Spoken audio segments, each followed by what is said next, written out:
예, 하나님 말씀은 시편 9장 11절에서 20절까지 보겠습니다.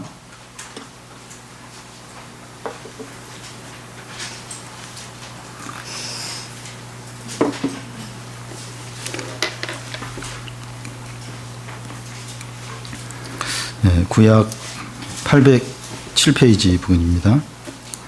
시편 9장 11절에서 20절까지입니다.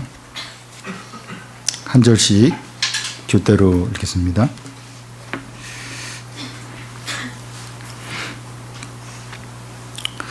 너희는 시온에 계신 여호와를 찬송하며 그의 행사를 백성 중에 선포할지어다.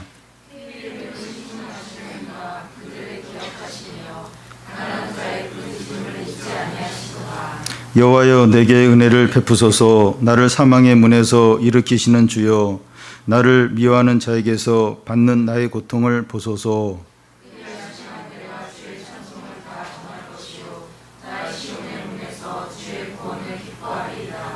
이방 나라들은 자기가 판 웅덩이에 빠지며 자기가 숨긴 그물에 자기 발이 걸렸도다.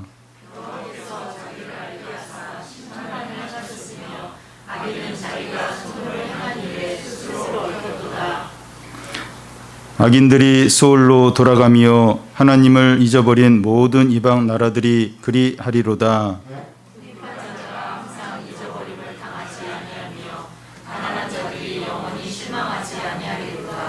여호와여 일어나사 인생으로 승리를 얻지 못하게 하시며 이방 나라들이 주 앞에서 심판을 받게 하소서.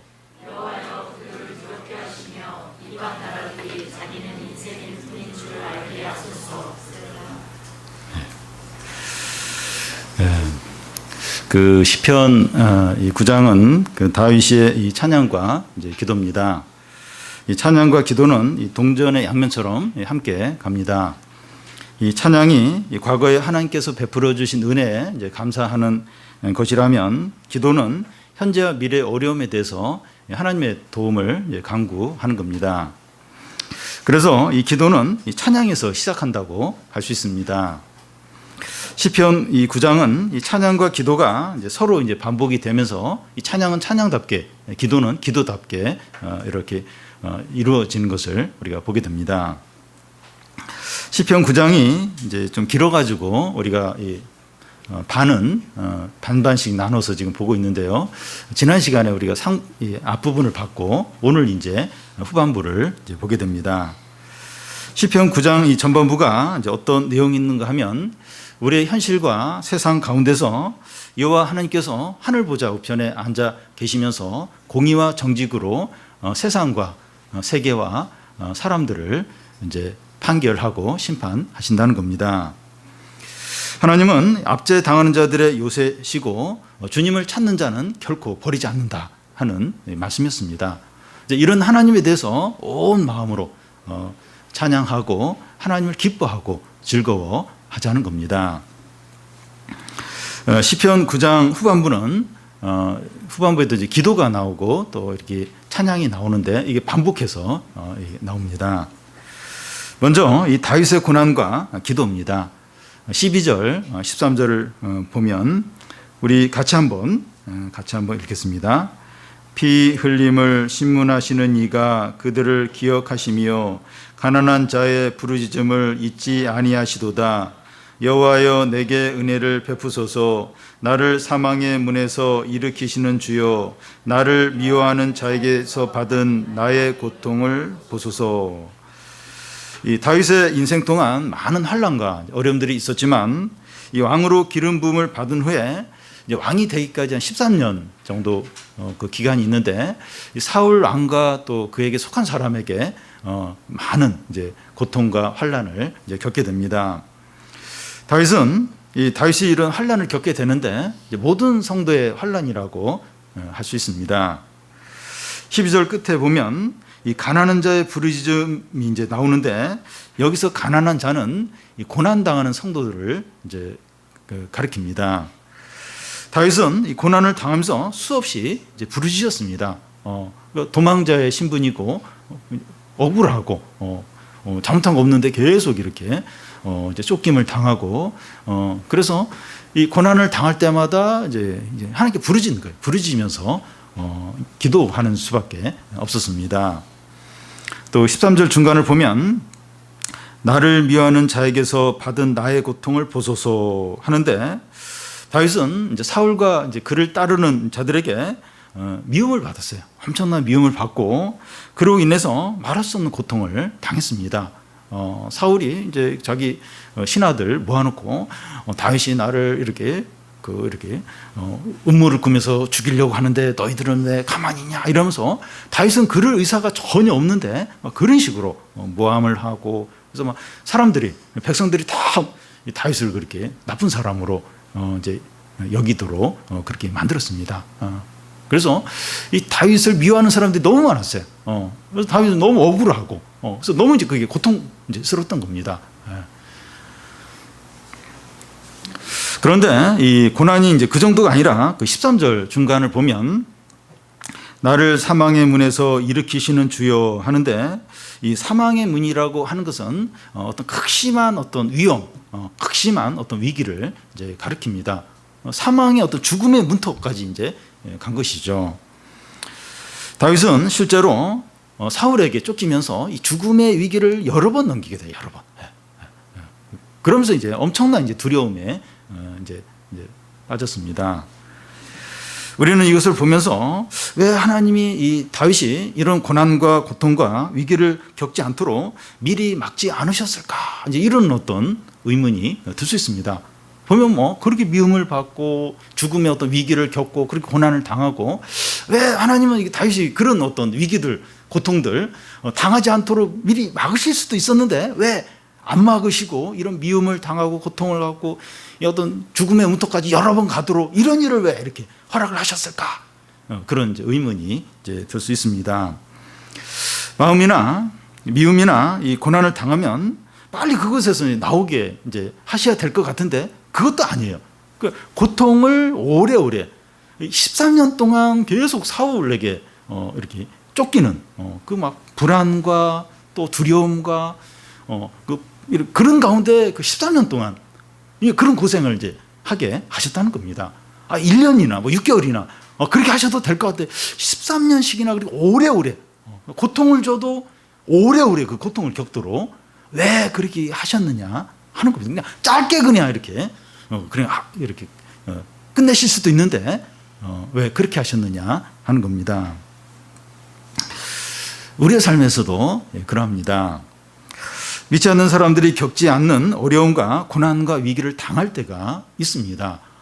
그 예수님 안 믿고 막 이렇게 죄 많이 짓는 그런 사람도 당하지 않는 그런 어려움들, 질병들을 우리가 이제 겪을 때가 있습니다. 왜 하나님은 그 어려움을 막아주시지 않으실까? 또 어려움을 주셨으면 좀 이렇게 빨리 좀 끝내 주실 수도 있는데 왜 이 어려움이 오랫동안 자꾸 이게 질질 길어지고 그리고 이 어려움에서 헤어나오지 못하게 하고 하나님 왜 그러실까? 왜? 어려움도 막아주지 않고 또 어려움이 왔으면 좀 짧게 이렇게 하실 수도 있는데 그렇게 안 하고 길게 그 고통과 그 어려움과 힘든 일을 그렇게 겪도록 왜 그렇게 하실까? 더 나아가서 이 성도의 목숨까지 가져가실 때가 있는 겁니다.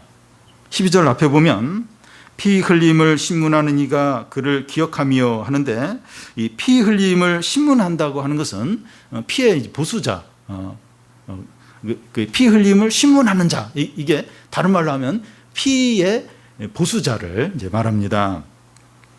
하나님께서 이 성도의 무죄한 피에 대해서 기억을 하시고 갚아 주신다는 겁니다. 이게 피의 보수자가 이제 하나님이시라는 거예요. 그러니까 성도가 잘못도 안 했는데 의로운 죽음을 당했을 때 하나님이 그걸 기억하시고 거기에 대해서 이게 하나님이 이제 복수를 해 주신다는 겁니다. 하나님께서 이 성도의 무죄한 피해에 대해서 이제 기억을 이제 해 주시고 갚아 주신다고 하는 건데, 그러니까 성도는 참 이렇게 그렇게 하지 말고 그냥 이렇게 죽음 안 당하도록 막아 주시지. 뭐 죽은 후에 막 복수해 주시고 이게 무슨 의미가 있느냐 이제 하는 겁니다. 하나님은 이 성도가 믿음으로 사는데 고난을 이렇게 당하게도 하시고 그것도 안 막아주시고 또 막 이렇게 억울하게 이렇게 죽는 상황에서도 안 막아주셔서 목숨을 잃게 하실 때가 있다는 겁니다. 아벨이나 세례 요한이나 스데반뿐만 아니라 많은 어떤 믿음의 사람들이 순교를 했어요. 의로운 사람들이 죄를 안 지었습니다. 죄 때문에 죽은 게 아니에요. 그런데 그렇게 목숨을 잃어버릴 수 있는 상황에서 안 지켜주신 거예요. 그래서 결국 이제 죽을 수밖에 없었던 겁니다. 하나님의 신실한 성도들을 이 고난과 죽음에서 건져주지 않습니까? 왜 그러세요? 왜 다윗같이 그 신실한 사람 그렇게 오랫동안 고생을 하고 또 의로운 그런 믿음의 사람들 왜 죽음에서 건져주지 않습니까? 그리스도의 십자가 아래서 인내하고 영원한 하나님 나라를 바라보도록 하기 위해서입니다. 여러분, 만약에 하나님께서 모든 고난과 미움과 위기와 죽음을 다 막아주신다면 당장은 행복할 수 있어요. 그런데 신앙이 약해지고 또 세상을 사랑하게 되고 하나님으로부터 멀어질 가능성이 많습니다. 가능성이 아니라 그렇게 되기가 너무나도 쉽다는 겁니다. 하나님 모든 고난, 미움, 이렇게 모든 걸 다 막아주세요. 그래서 막 그런 일이 하나도 안 일어나는 거예요. 좋은 일만 매일 일어나는 거예요. 그러면 이렇게 하나님도 멀어진다는 거예요. 세상을 사랑하고 욕심대로 살 가능성이 너무너무 많다는 것을 아시는 겁니다. 다윗은 그 은혜스러운 시편들을 많이 썼는데 그 이유가 이 고난과 고통과 사망의 문을 여러 번 이렇게 겪었기 때문입니다. 어떻게 이런 시편들을 쓸 수 있었을까? 그러니까 이 사망의 문을 여러 번 왔다 갔다 한 거예요. 그리고 고난과 고통과 미움과 그 아픔을 너무나 많이 겪었던 겁니다. 여러분, 우리가 이 주중 예배 이렇게 나오고 이게 주중 예배 나오는 게 쉽지가 않아요. 쉽지 않아요. 또 이렇게 하남으로 많이 이사를 가는데 하남에서 이렇게 경기도잖아요. 경기도에서 오는 게 이거 서울까지 가야 되나? 이런 생각이 들기도 하고. 그러니까 이게 직장 갔다가 또 이렇게 집에 애가 있으면 또 무슨 또 변수도 있고 이게 쉬운 게 아닙니다. 근데 주중 예배에 나오고 또 이렇게 간절하게 신앙생활을 하는 이유는 이 고난과 위기들이 있기 때문입니다. 하나님은 우리에게 이 고난을 주기적으로 주시는 것 같습니다. 이렇게 주기적으로 주시는 것 같아요. 큰 어려움이 없이 평안하게 한동안 지내면 영적으로 게을러지는 거예요. 또 교만해지고 또 하나님으로부터 이렇게 멀어지면서 영적인 감각이 무뎌지는 거예요. 그럴 수밖에 없어요. 한동안 이렇게 편안하고 이렇게 어려움이 없고 이러면 영적인 감각이 무뎌지고 이렇게 자꾸 세상의 마음이 많이 가 있고 그럴 때 큰 어려움이 한번 오면 이제 긴장하게 되죠. 정신을 차리게 되고 또 간절하게 하나님께 기도하게 됩니다. 다시 허리를 동여매고 또 다시 하나님께 나와서 부르게 되죠. 그래서 고난이 유익한 겁니다. 왜 하나님이 여러 어려움들 다 막으실 텐데 왜 안 막아주신가? 또 왜 그 어려움을 오래오래 이렇게 하시는가? 또 의로운 성도에게 왜 이 죽음을 허락하시는가? 이런 게 영적으로 유익한 겁니다. 영적으로 유익하기 때문에 하나님은 유익한 쪽으로 우리에게 허락을 하시는 겁니다. 다윗은 이런 고난과 위기 가운데서 어떤 기도를 합니까? 고난이 닥치면 기도를 하게 기도를. 어떤 기도를 다윗이 합니까? 13절 앞에 보면 여호와여 내게 은혜를 베푸소서 그렇게 기도를 하는데 이 기도를 시작하면서 은혜만을 구하는 겁니다. 주여 내게 은혜를 베푸소서. 지금 이 상황과 어려움 가운데서 은혜 아니면 소망이 없다는 거예요. 그래서 은혜를 달라고 은혜를 간절히 간구하고 있습니다. 그리고 그 13절 중간을 보면 나를 사망의 문에서 일으키시는 주여 하는데 이 다윗이 죽음의 문턱에 이르렀을 때 하나님이 그를 일으켜서 살 수 있게 하셨습니다. 근데 과거에 그런 일이 있었어요. 그 다윗이 여러 번 죽음의 위기를 겪게 되는데 그때 하나님이 이제 딱 이제 다윗을 건져서 이제 살 수 있게 이제 과거에 이제 여러 번 그렇게 하셨습니다. 다윗은 과거에 하나님께서 큰 위기에 건져 주신 것을 기억하면서 현재 어려움에서도 건져 달라고 기도하고 있다는 겁니다. 그래서 이제 그 과거에 이제 하나님이 그 사망의 문턱에서 이제 건져 주신 것을 기억하면서 이제 기도를 하는데 이제 어떤 기도를 하는가 하면 그 13절 끝에 보면 나를 미워하는 자에게서 받는 나의 고통을 보소서. 과거에 하나님께서 베풀어 주신 은혜를 기억함으로 현재 우리의 신앙이 이제 강하게 되어서 확신을 가지고 이제 기도를 이제 하는 겁니다. 그래서 이 기도할 때 이 다윗이 이제 한 것처럼 하나님 앞에 우리 나름대로 수식어를 붙여서 기도하면 좋습니다. 그러니까 다윗이 그 이제 기도를 하는데 그 지금 현재 그 어려움이 있어요. 현재 사람들이 미움을 받고 큰 고통이 있는데 그 현재 그 기도를 어떤 식으로 하는가 하면 과거에 자기에게 은혜 베풀어 주신 하나님을 기억을 하는 거예요. 그 사망의 문에서 이렇게 나를 건져 주신 그 하나님을 기억을 하면서 현재 자신의 믿음을 더 강하게 하는 거예요. 그러면서 확신을 가지고 그 현재와 미래의 어려움, 자신의 이제 어려움에 대해서 하나님이 응답해 달라고 그렇게 확신을 가지고 기도를 이제 하고 있는 겁니다. 그래서 다윗이 그 주여 하면서 기도하면서 그 앞에 수식어를 붙였어요. 그러니까 내가 이 사망의 문에 있을 때 건져 주신 주여. 그러면서 이제 현재 어려움에 대해서 확신을 가지고 이제 기도를 이제 했습니다. 우리도 이렇게 다윗처럼 기도할 때 하나님께 기도하는데 앞에 수식어를 붙여서 기도하면 더 좋다는 겁니다. 과거에 하나님이 어떤 은혜 주신 거 이제 그 일을 이제 수식어로 붙여서 이제 하나님께 이런 하나님이여 하면서 기도를 이제 하면 좋다는 겁니다. 예를 들면 이 질병을 통해서 남편을 구원하신 하나님, 자기한테는 이제 그런 이제 하나님이고 대학 입시에서 합격하신 하나님, 대학 입시에 굉장히 걱정을 했는데 그런 하나님, 학원에 은혜를 주신 하나님, 학원 하면서 은혜를 주신 하나님, 자녀를 바꿔주신 하나님, 자녀를 바꿔주신 하나님, 또 관계를 회복시켜 주신 하나님, 또 나를 변화시키고 믿음의 사람이 되게 하신 하나님, 이런 식으로 자기에게 과거에 하나님 은혜를 주신 그걸 기억하면서 이런 하나님 하면서 더 이제 믿음의 확신을 가지고 현재 문제에 대해서 이제 기도를 하라는 겁니다. 과거에 은혜를 베풀어 주셨던 하나님을 기억을 하는 거죠. 기억을 하면서 현재와 미래 지금 어려워요. 심각합니다. 그런데 지금도 그때처럼 은혜를 베풀어 달라고, 승리를 달라고, 구원을 달라고 이렇게 이제 하나님께 이제 기도를 하라는 겁니다. 그래서 이 그 찬양과 기도가 이게 반복해서 이렇게 되어지고 기도가 이제 찬양에서 이제 시작이 된다고 했는데, 그러니까 과거에 하나님이 베풀어 주신 승리와 구원과 응답과 그걸 이제 기억을 하는 거죠. 그 은혜를 딱 붙들고 자신의 믿음을 더 이제 강하게 한 후에 확신을 가지고 현재와 미래의 어려움에 대해서 하나님께 이제 기도를 이제 하는 겁니다. 그래서 이렇게 성도의 삶의 고난과 이런 게 유익해요. 이런 게 있어야만 하나님이 이제 응답해 주신 거, 은혜 베풀어 주신 경험을 갖게 되는 거예요. 이제 그 경험을 가지고 또 현재와 미래 어려움에 대해서 먼저 하나님께 기도할 수 이제 있는 겁니다.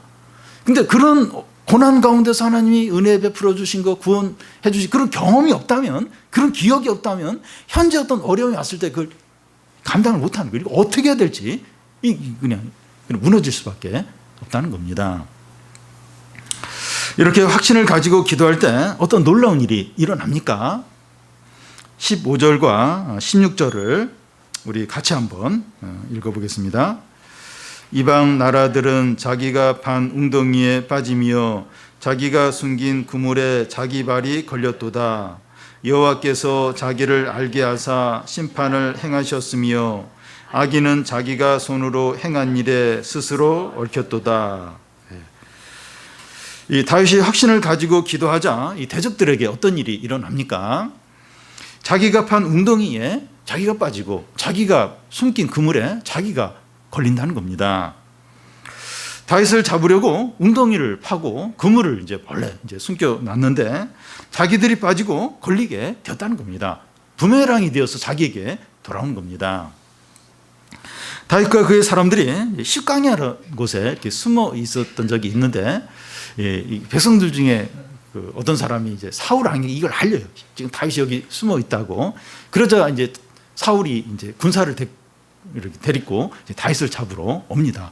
그래서 산 하나를 두고 막 이렇게 쫓기는 그런 그 상황이고, 곧 이제 그 다윗은 잡힐 그런 상황이었습니다. 근데 갑자기 블레셋이 쳐들어온 거예요. 그 소식을 듣고 사울이 다윗을 쫓는 것을 포기하고 이제 블레셋을 이제 막으로 가게 됩니다. 또 에스더서에 보면 하만이 이제 모르드게를 장대에 달아 죽이려고 그걸 이제 그 왕에게 이제 이렇게 허락을 받으려고 이제 왕에게 갔는데, 왕이 그날 잠이 안 오면서 그 왕궁 일기를 이제 읽게 됩니다. 그 왕궁의 일기를 들으면서 이 모르드게가 그 왕을 이렇게 모살하려고 했던 그걸 이제 그 신고를 해서 그걸 이제 그런 위기에서 벗어난 그걸 이제 다 이제 왕이 듣게 되는 겁니다. 그 하만이 이제 그 자기 방 앞에 와 있으니까 하만에게 이 모르드게에게 큰 상을 주라고 그렇게 명령을 이제 내리게 됩니다. 이런 일들은 우연이죠, 우연. 예, 우연 같습니다. 그런데 이 우연이 아니라는 거예요. 바로 그 16절을 보면 여호와께서 자기를 알게 하사 심판을 행하셨으며 악인은 자기가 손으로 행한 일에 스스로 얽혔다는 겁니다. 악인이 자기가 판 웅덩이에 자기가 빠지게 된 것은 하나님의 심판이라는 겁니다. 하나님이 하신 일이라는 거예요. 우연이 아니라 하나님의 심판이고 하나님이 하신 일이라는 겁니다. 하나님은 이런 심판을 통해서 자기를 사람들에게 알리시는 겁니다. 우리가 볼 때는 우연 같아요, 우연. 근데 하나님은 우연 같은 일을 통해서 하나님이 어떤 분인가, 하나님을 나타내신다는 겁니다. 여기서도 악한 자들이 이제 성도가 이제 함정에 이제 빠지도록 그 여기저기 웅덩이를 파놓고 그물을 쳐 놓는다는 겁니다. 하나님이 이렇게 악한 자들이 막 성도들이 빠지도록 이렇게 함정을 파고 그물을 하고 막 음모를 꾸미고 이걸 그대로 놔둔다는 거예요. 음모 꾸미지 못하도록, 함정 파지 못하도록 막지 않고 악한 자들이 성도들이 빠지도록 막 그렇게 음모를 꾸미고 함정을 파 놓는 걸 허락을 하신다는 겁니다. 우리가 이 사업을 하거나 계약을 하거나 또 영업을 하거나 무엇을 하든지 이 사람들이 속이려고 하는 게 느껴져요. 그 사람들은 어떻게 막 귀에만 보면 거짓말을 하고 막 이렇게 속이는 게 그게 막 이제 보이고 느껴지고, 또 우리가 믿는 사람이라는 것을 알면 더 우습게 여기고 함부로 하는 것을 우리가 경험을 하게 됩니다. 크리스찬이라고 걸 알면 더더욱 막 무시를 해요. 그리고 크리스찬은 이런 거 이렇게 해도 이렇게 함부로 이렇게 못하니까 그걸 악용해 가지고 더 이렇게 못되게 하는 것을 이제 볼 때가 있습니다.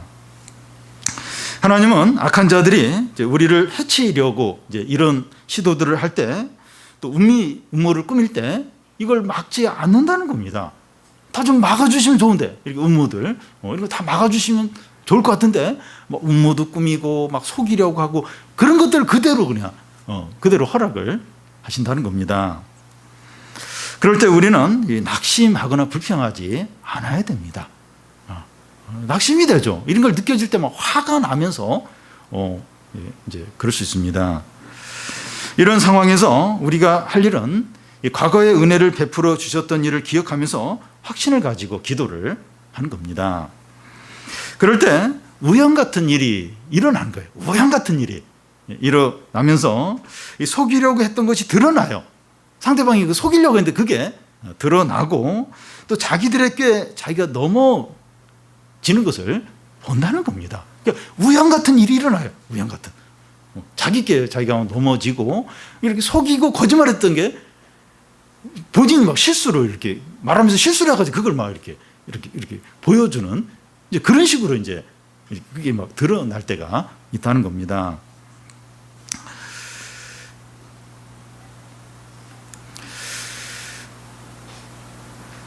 그래서 우리가 이제 이런 일을 이제 볼 때 참 하나님이 참 우리를 지켜주시는구나, 우리의 기도를 들어주시는구나 하는 것을 이제 우리가 느낄 수 있습니다. 그러니까 사람들은 이렇게 욕심을 내면 지나치게 욕심을 내요. 그러니까 생각을 너무 많이 하는 거예요. 그래서 막 생각과 깨를 너무 많이 이렇게 쓰다 보면 다리가 꼬여서 이렇게 막 이렇게 넘어지는 것처럼 이제 그런 경우가 있다는 겁니다. 우리 교인 중에 이제 한 분이 이제 학원을 하다가 다른 곳으로 학원을 옮기려고 이제 그렇게 이제 할 때 주위 그 학원들이 너무 그 막 학원에 욕심을 낸 거예요. 그래서 막 너무 막 꾀를 많이 쓰고 그러면서 막 너무 지나치게 막 이렇게 좋은 조건으로 이렇게 제안을 해가지고 그걸 잘 누리면서 이제 학원을 옮긴 일이 있습니다. 이 사업이나 이 직장 생활을 하는 우리 성도들을 통해서 이런 이야기를 많이 들어요. 이렇게 막 주위에서 막 그렇게 막 나쁜 의도로 막 이렇게 꾀를 썼는데 오히려 이제 그게 드러나고 우리는 오히려 유익을 얻는 그런 경우가 많이 있었습니다. 이것은 우연이 아니라 하나님의 심판이라는 거예요. 이게 운이 좋았다, 운이 좋았다. 운이 아니라 하나님의 심판이었다는 겁니다. 이런 일을 통해서 하나님이 자신을 우리에게 알게 하시는 겁니다. 하나님을 이런 일을 통해서 우리에게 나타내시는 겁니다. 우리는 우연 같은 일을 통해서 일하시는 하나님을 많이 봤어요. 많이 봤습니다. 분명히 이렇게 거기에 넘어가야 돼요. 거짓말에 속아야 되고 분명히 큰 손해를 우리가 봐야 되는데 우연 같은 일을 통해서 그게 막 드러나고 그러면서 그 사람은 부끄러움을 당하고 우리는 오히려 막 더 이득을 보고 그런 경우가 많이 있었습니다. 그래서 우리는 그 어떤 상황에서도 이렇게 낙심하지 않고 항상 우연을 이렇게 바라보는 것이 아니라 항상 하나님을 바라보는 겁니다. 그러니까 뭔가 잘 되겠지. 그게 아니라 하나님을 바라보는 거죠. 바라보고 하나님 과거에 이렇게 은혜를 베푸셨던 거 그거 기억하면서 확신을 가지고 기도를 이제 하는 것이죠. 그래서 진짜 우연이거든요. 전혀 기대하지 못한 사람이 어떤 도움이 오기도 하고 어떤 이렇게 지혜가 생기기도 하고 또 막 그 상대방이 너무 생각을 많이 해서 막 그 욕심이 많아가지고 다리가 꼬이는 거예요. 스텝이 안 맞으면서 그냥 본인이 넘어져 버려요. 그러면서 뭐 이게 일이 그냥 망쳐지기도 하고 뭐 우연과 같은 그런 일을 통해서 하나님이 심판하시는 거죠. 하나님 자신을 나타내고 그런 일이 사실 많다는 거예요. 그래서 우리가 낙심하지 않도록 그게 막 보여요. 아주 악한 의도들이 막 보이고 막 그 탐욕들이 보이고 낙심하지 않고 끝까지 하나님 바라보면서 기도하면서 나아가면 하나님이 그 하세요. 일을 이제 하십니다. 결국 악인들은 어떻게 됩니까?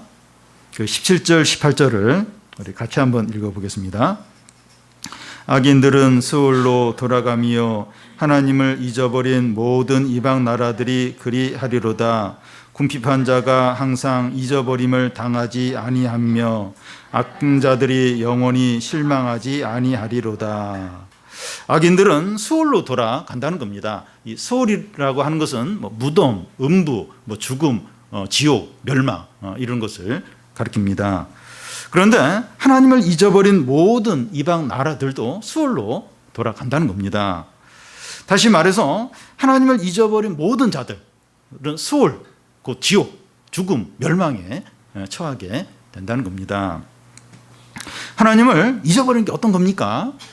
그 사사기 2장에 보면 그 여호수아하고 그 시대 장로들이 다 죽자 이스라엘 백성들이 하나님을 알지 못했더라. 이제 그렇게 나옵니다. 그러니까 그 이후부터 이스라엘 백성들은 하나님을 떠나서 우상 숭배하고 불신앙과 죄악 가운데 빠져서 살게 됩니다. 하나님을 모르니까, 하나님 잊어버리니까 뭐 그렇게 이제 우상 숭배와 죄악 가운데 이제 사는 겁니다.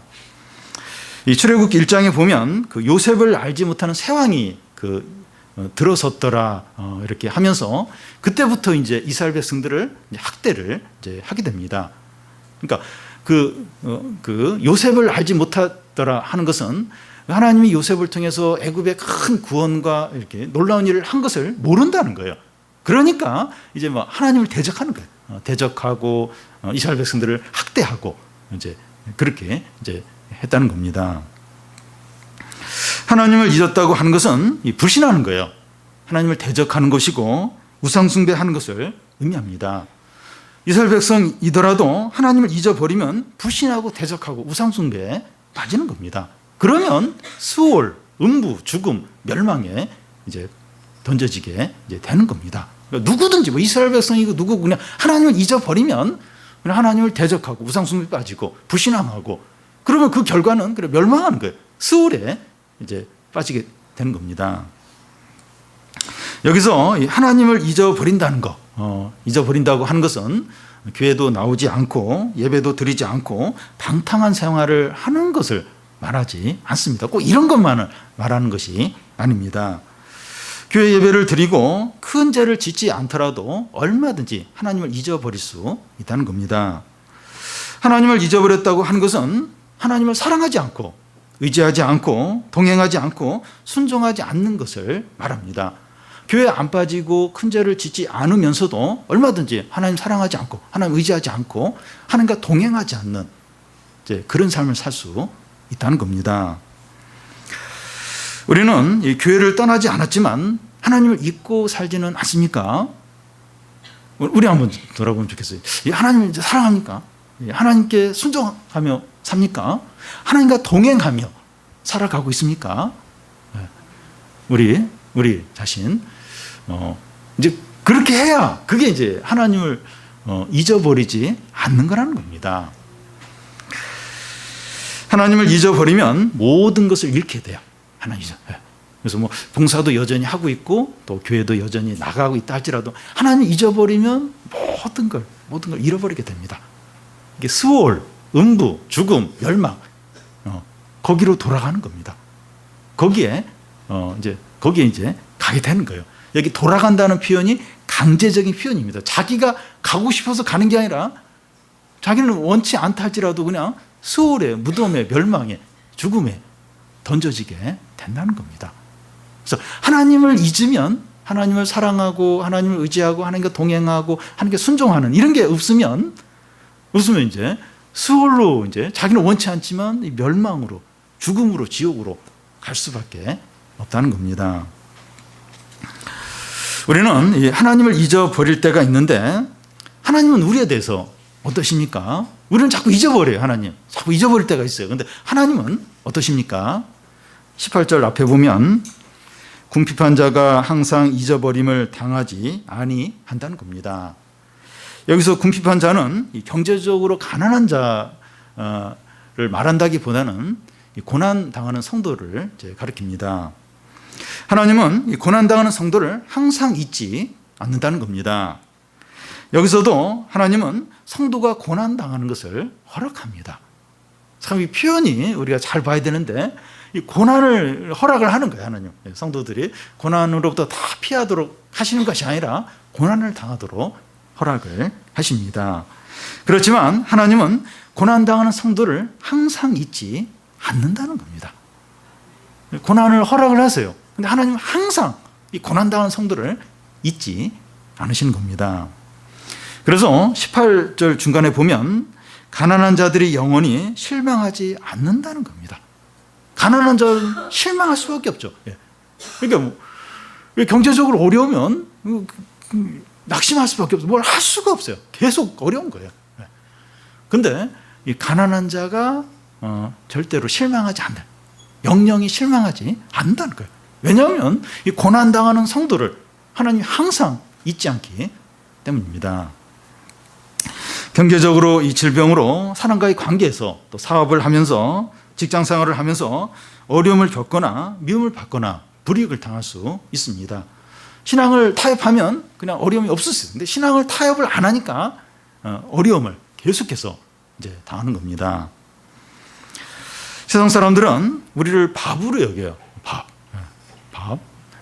그래서 뭐 너무 우습게 여기는 거예요. 뭐 이렇게 해도 뭐 화도 안 내고 뭐 이렇게 해도 뭐 보복도 못 하고 뭐 이렇게 그러니까 신앙대로 사는 사람 보면 막 이렇게 세상 사람 보면 밥이에요, 밥. 그래서 뭐 무슨 곤란한 일, 애매한 일 있으면 그 사람한테 다 뒤집어 씌워요. 왜냐하면 그렇게 해도 다 이렇게 그냥 참고 그런 줄 알기 때문에 그러니까 뭐 계속 이 신앙 때문에 이제 어려움을 이제 겪게 되죠. 하나님은 이런 고난당하는 성도들을 항상 잊지 않으신다는 겁니다. 하나님은 안 잊는다는 거예요. 그런 성도들을 절대로 잊어버리지 않는다는 겁니다. 여기서 그 잊지 않는다고 하는 것은 단지 기억한다. 내가 너를 기억해. 네 이름 내가 알거든. 그런 어떤 기억 정도가 아니라 인도하시고 책임지고 보호하고 축복하시는 것을 말합니다.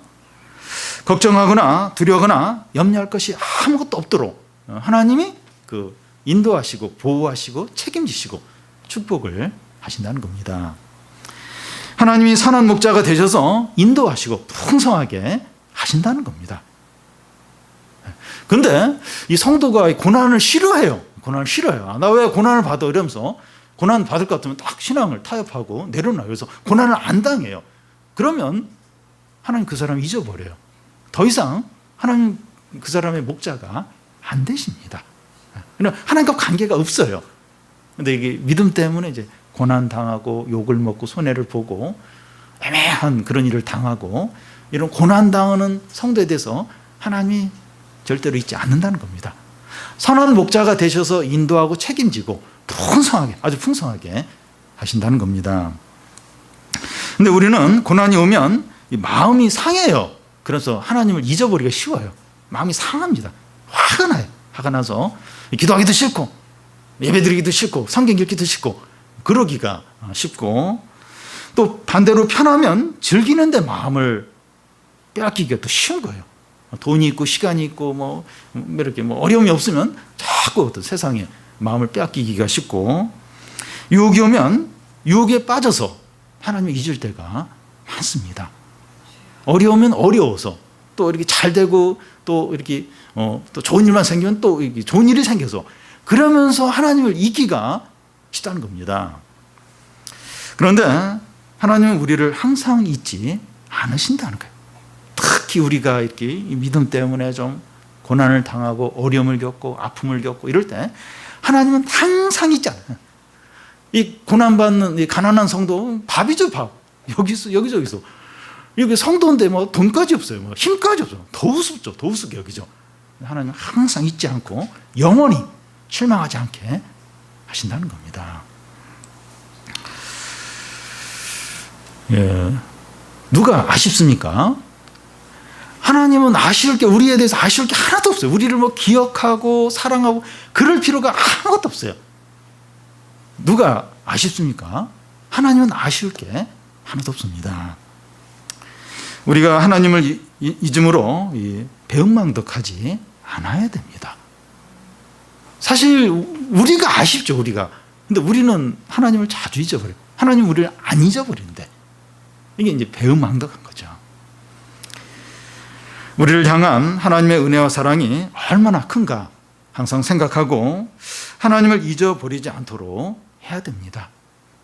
하나님의 사랑 은혜가 얼마나 큰가 기억을 해야 됩니다. 하나님을 향한 우리의 마음이 다른 욕심이나 세상 재미나 유혹에 빼앗기지 않도록 해야 됩니다. 이 하나님의 향한 마음, 하나님을 빼앗기지 않도록. 이 하나님을 잊어버리지 않는 게 이제 하나님께 마음이 향해 있는 거죠. 그래서 마음과 뜻과 목숨과 힘을 다해서 하나님을 사랑하는 겁니다. 너희는 마음과 뜻과 목숨을 다해서 하나님을 사랑하라. 그냥 하나님을 사랑하라 그렇게 하지 않고, 그렇게 한 이유가 계속해서 하나님께 마음이 향하도록 하라는 거예요. 하나님을 잊어버리지 말라는 겁니다. 저 하나님을 안 잊어버린대요. 근데 사실 마음은 다 이제 다른 것에 우선순위가 다 가 있어요. 거기에 마음이 다 가 있어요. 그래도 나 하나님 안 잊어버리고 있는데요. 그러면 그건 이렇게 하나님을 이렇게 기억하고 있는 게 아니라는 겁니다. 이게 첫 번째죠. 제일 하나님을 온 마음으로 사랑하고. 그러니까 하나님은 어떤 면에서 아쉬운 게 없는데 하나님은 우리를 항상 기억을 잊지 않은 거예요. 근데 우리는 필요에 따라서 잊었다가 아쉬우면 조금 기억했다가 또 좀 편해지면 다시 또 잊어버렸다가 이건 작은 죄가 아니라는 겁니다. 시편 9장이 이제 결론입니다. 시편 9장의 이제 결론인데요. 19절, 20절 우리 같이 한번 읽어보겠습니다. 여호와여 일어나사 인생으로 승리를 얻지 못하게 하시며 이방 나라들이 주 앞에서 심판을 받게 하소서. 여호와여 그들을 두렵게 하시며 이방 나라들이 자기는 인생일 뿐임을 알게 하소서. 셀라.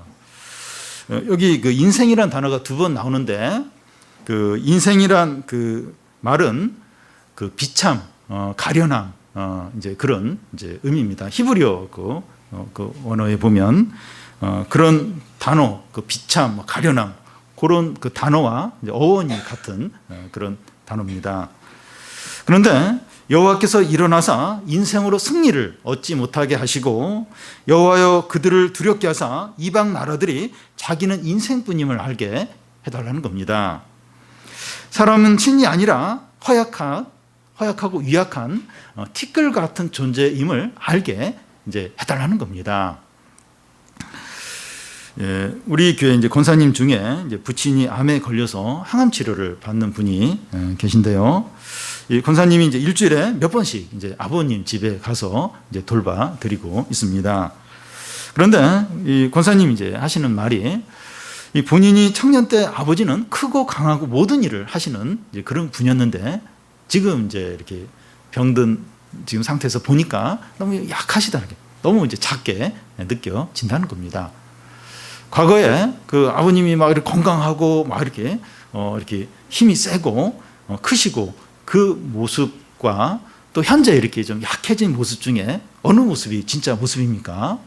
뭐 둘 다 이제 진짜 모습이죠. 근데 지금 현재 그 약한 모습이 진짜 이제 모습입니다. 이 삼국지에 보면 그 영웅들이 나오는데 한 영웅이 뭐 10명이나 혹은 100명을 상대해서 이겨요.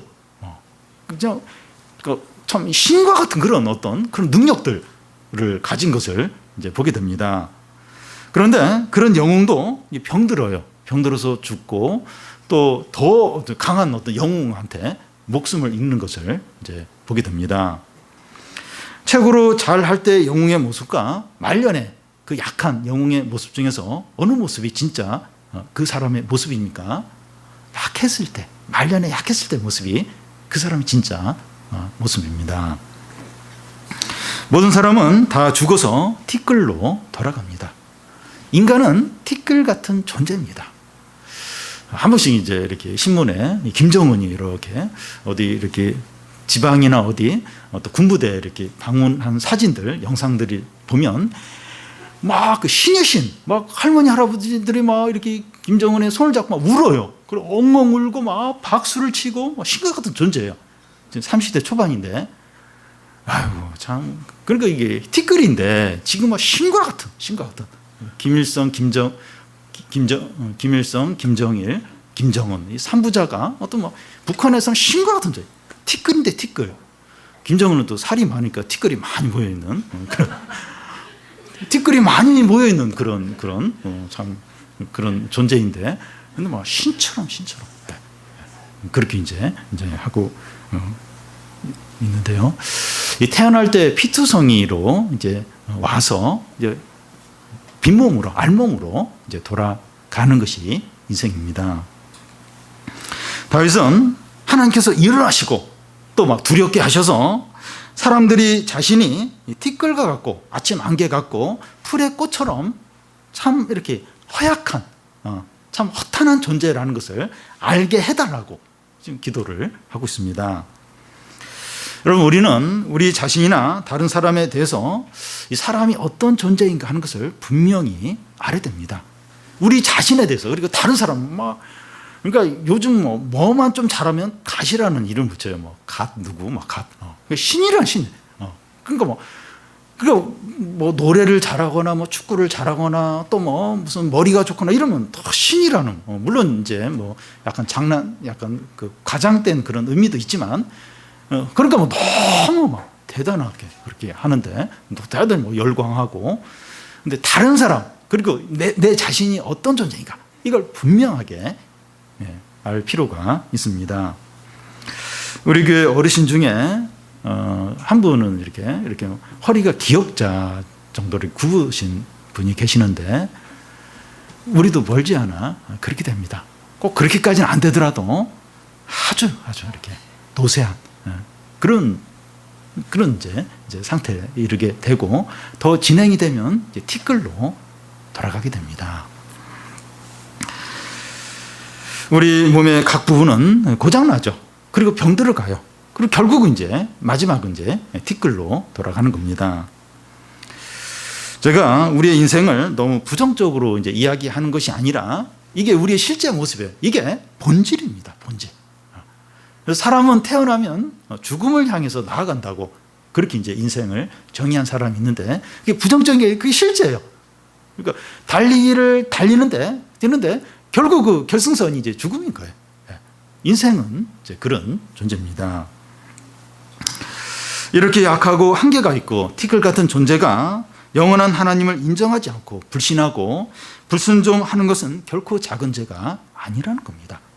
이런 티끌 같은 존재가 하나님 없다는 거예요. 그리고 영원하신 하나님, 그 광대하신 선하고 은혜가 넘쳐나는 그런 하나님의 말을 안 들어요. 하나님 인정을 안 합니다. 그러니까 불신자들이 그렇다면 뭐 불신자니까 그렇다고 할 수 있지만 하나님을 알고 믿는 우리들도 이 티끌인데 티끌, 먼지 같은 존재인데 풀의 꽃 같은 존재인데 아침 안개 같은 존재인데 그냥 숨이 한 5분 10분만 멈춰주면 그냥 아무것도 아닌 것으로 돌아가는 존재인데 하나님도 인정하지 않고 하나님께 되어들고 하나님 말씀 불순종하고 그럴 때가 얼마나 많은지 모른다는 겁니다. 우리는 진짜 겸손해야 돼요. 그리고 허리를 동여야 되고 죽은 개처럼 엎드려야 됩니다. 자기를 부인하고 그리고 좀 하나님은 찬양하고 하나님 의지하고 하나님 말씀에 순종하고 이게 이제 지혜로운 거죠. 티끌인 티끌. 박사학위를 외국에서 유학을 받고 또 뭐 사회적으로 지위가 높고 또 뭘 잘하고 티끌. 그게 지금 잘하고 유명하고 인정받는 그게 그 사람의 본 모습이 아니라 이제 거기 내려왔을 때 시간이 지난 후에 그 재능이 이제 빛을 발했을 때 그때 모습이 진짜 모습이죠. 사람들은 잘 나갔을 때 그때를 자꾸 생각하면서 지금은 내가 지금 그때로 돌아가야 된다. 내가 지금 비참해졌다. 그게 아니라 원래 그래. 원래 상태가 이제 그런 것이죠. 우리가 얼마나 이렇게 겸손해야 되고 또 하나님을 의지해야 되고 또 하나님을 사랑해야 되고 그 말씀에 순종해야 되는지 모릅니다. 우리가 그런 존재인데 우리가 그 하나님을 인정하는 거예요. 하나님을 믿고 의지하고 그 말씀에 순종하면 영원한 삶을 살게 됩니다. 티끌인데 티끌. 먼지인데 지옥에 가야 되는데 우리의 이런 상태를 인정하고 하나님을 바라보고 하나님을 의지하고 그 말씀에 순종하고 그 아들을 믿을 때 영원한 생명을 얻는 거예요. 그 하나님 아들의 영광을 누리게 되는 거예요. 그 하나님 나라를 소유하게 되는 겁니다.